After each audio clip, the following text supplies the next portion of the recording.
Hello and welcome back to Rage Gaming, and of course back to Diablo 4. Today though, we're obviously talking Rogue. The stealthy assassin with traps and tricks, potent explosive ability, ridiculous mobility, and with that iconic Rogue vibe you'd expect. Through my journey over the first weekend to reach 25 and test some builds, I found two main approaches to Rogue: the hyper mobile, high APM melee focused build, and the powerhouse range build, which by comparison is a lot easier to manage. While I personally really enjoy that fast paced playstyle, it's pretty undeniable that the range version is the safer pick, allowing you to DPS at a distance, therefore avoiding danger much better. And how it works is actually pretty simple. By imbuing our weapon, we can change the properties of a few of our abilities. As you can see, these two abilities have now changed to purple: penetrating shot and dash. That means when I use these abilities on an enemy, it will apply the imbuement to them. So let's apply that imbuement to some of these enemies then. Let's dash through them, and as you can see, a few of them are now purple. If I kill one of these purple enemies, then what will happen is they will explode, causing damage to the others and causing the others to explode. Through this concept then, very quickly you can absolutely blow up a bunch of enemies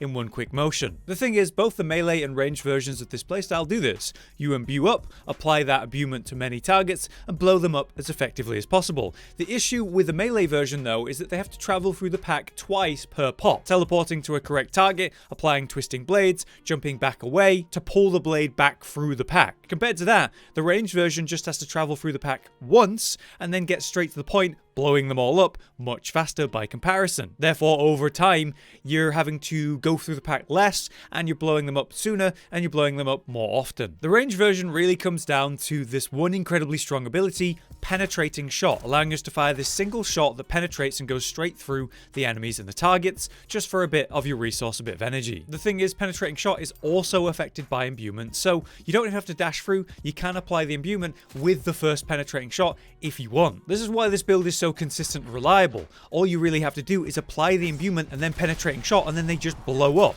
As long as you're effective at the aiming, you should kill all of them in one use. Compared to the melee version, you're able to do this at a much safer distance, not only twice as quick at getting the explosion off, but also, again, you're not in the pack, you're not taking damage. The question is then, what's the best way to apply shadow imbuement before popping them and being effective with your resources? Well, I don't think you ideally want to use penetrating shot to apply the imbuement to the targets, because it costs you a resource, it costs you energy, and you want to spend that energy for maximizing damage. Now dash, that costs no energy and has a separate cooldown entirely, with 2 uses on its cooldown. Using just a simple imbued dash to get through the pack sees you actually hit loads of them with that effect, and then you can just blow them up in one use. It's a really effective and simple way to get all of that explosive goodness on the targets in one quick motion. Then we have our other 3 abilities. Firstly, our ultimate in Shadow Clone, which has a second version of us spawn, and he will mimic what we're doing, so ideally mimicking our penetrating shots, blowing up everyone. Really efficient and effective. On the other hand, we have Dark Shroud, which gives us these 5 shadows, giving us an extra way to deal shadow damage and giving us some very important protection, reducing the damage we actually take. Other effects of this actually increase our critical chance, so having this on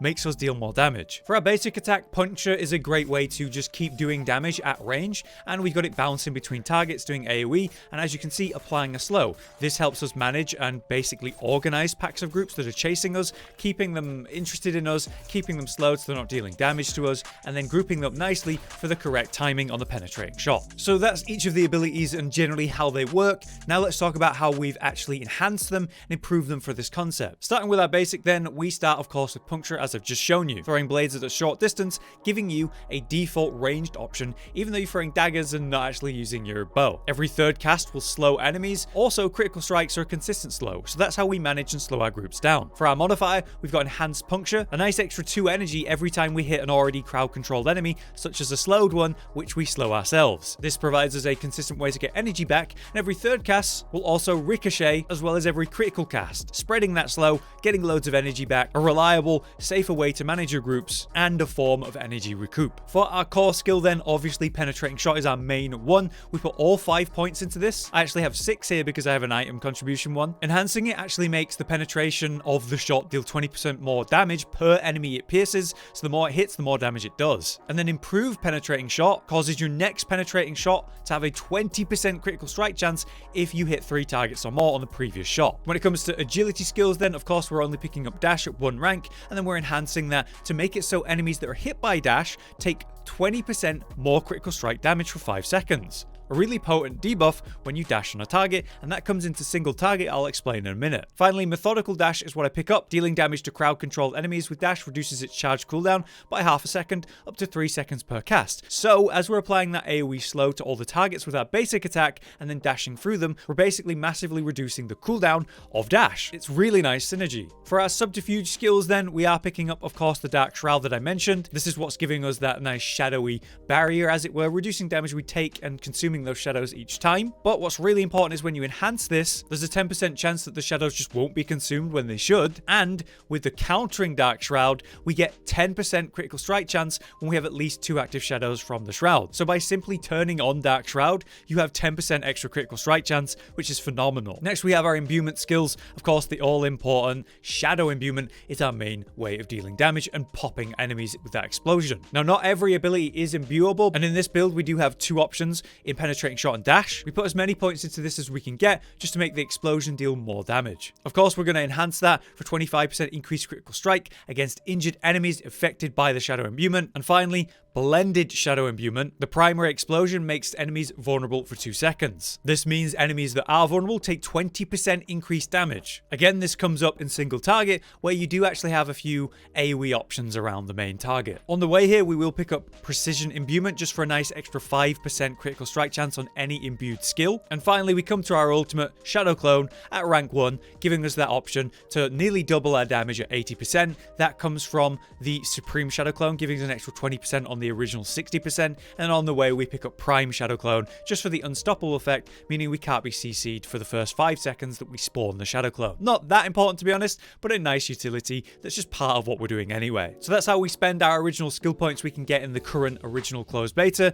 We have Puncture, we have Penetrating Shot, we have Dash, we have Dark Shroud, we have Shadow Imbuement, and we have Shadow Clone. So I've explained the build and generally how it plays. Let's just reference again how this works in AoE. The idea is to imbue your abilities and then dash through as many enemies in one go. You can take your time and really group up big packs of enemies, get them a nice clump together so that the explosion will hit as many as possible. When ready, you'll apply the imbuement to many targets and then turn and shoot them with one penetrating shot, hopefully blowing the entire pack up in one single use. Through this, you can also drop Shadow Clone and Dark Shroud to increase the damage and the DPS potential through that. But more importantly, we need to talk about single target, because this is actually quite good damage and reliable in single target, especially compared to the melee build where you have to, go in and fight the boss. Here we can play at range. Thanks to our basic puncture, thanks to penetrating shot, we never really have to go in and hit the enemy direct, but what we do want to do is get as much damage on the enemy and make them take as much damage as possible. So by having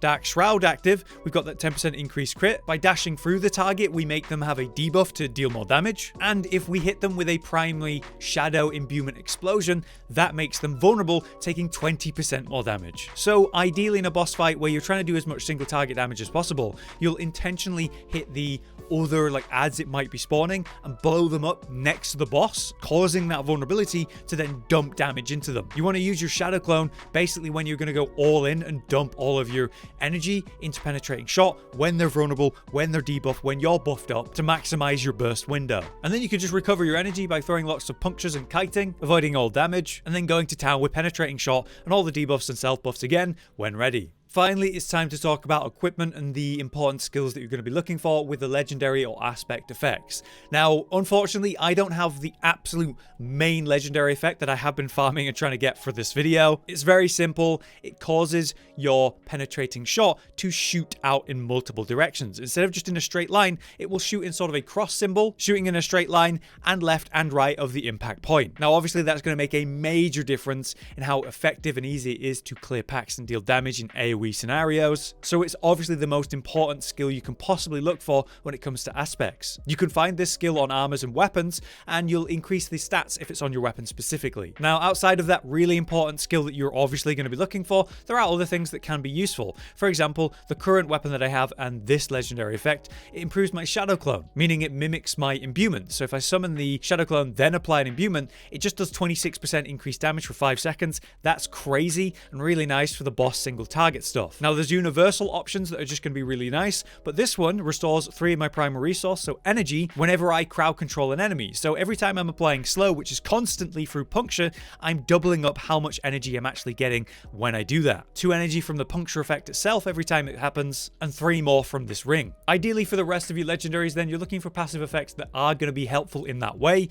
and trying to get ones that improve the skills you are using. For example, these boots improve my shadow step, and I'm not using shadow step. If this improved my dash in some way, that'd be great. But there are many other passive and general universal stuff like healing when enemies are near me, or causing my evade to drop some stun grenades behind me, helping me manage the groups and avoid damage. But there you have it. This is my current ideal build for Rogue, and is very likely to be the one that I use in the launch of the game, where we're playing through the game and I'm trying to AoE through packs of enemies as effectively as possible and level efficiently. It definitely leans more on the AoE side than it does the single target. We could say enhance our single target playstyle by getting some poison on our damage and maybe focusing more on single target. But I find in an original playthrough, being able to clear through packs and get through levels really effectively is ideal, and this is more than strong enough when it comes to bosses, so this is probably what I'll be going for. If you have any other tips and information to do with rogues and builds, then you can drop it in the comments. But for now, I've been Hollow, you've been you. Thanks for watching, and we'll see you next time. Josh, Cotton, and Hollow with the videos, dropping the humor like a hammer on your tippy toes, bringing entertainment on a daily arrangement to take our insanity and turn it into entertainment. Yes, I said entertainment twice, to reiterate that it is nice to look into your faces on a mostly daily basis when you let us in your homes to make the whole world a stage. Goodbye.